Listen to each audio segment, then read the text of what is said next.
আসসালামু আলাইকুম ভাইজান। ভাইজান আমি খুব বেকরে পড়ে আসছি আপনার কাছে। আমার কিছু জমি আছে ভাইজান। এখন এটা কি মেয়াদি দিমু? মানে খোরাকি দিমু না বুগরেহানি দিমু? বুঝতেছি না ভাইজান। আপনি আমার একটা সঠিক পরামর্শ দেন তো।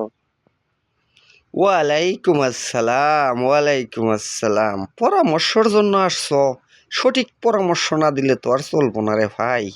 তো তোমার অনেক টাকার দরকার সেহেতু তুমি জমি বুগরেহান দিয়া দাও। অনেকটি টাকা পাবা। পরে যখন তোমার হাতে টাকা ও বেটার ফিরে দিয়া জমি হাতে নিয়ে নিবা। এছাড়া আর বুদ্ধি আমার কাছে নাই রে।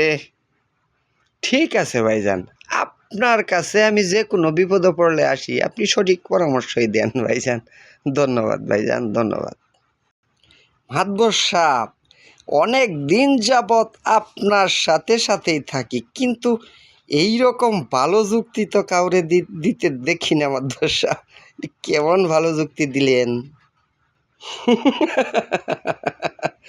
যুক্তিটা ভালো দেই নাই রে, যুক্তিটা ভালো দেই নাই। জমিন যদিও ভুগধান লাগায়, অনেক বেশি টাকা লাগাবো। লাগানোর পরে ওই জমি যখন ঘুরাবো তখন ওর কাছে টাকা থাকবো না। দৌড় পেরে আমার কাছে আসবো, তখন বেচার যুক্তি দিব, আমার কাছেই বেচবো। বুঝছিস? তোর কাছে যুক্তিটা ভালো মনে হলে কি হবে? আমি জানি কেমন যুক্তি দিছি।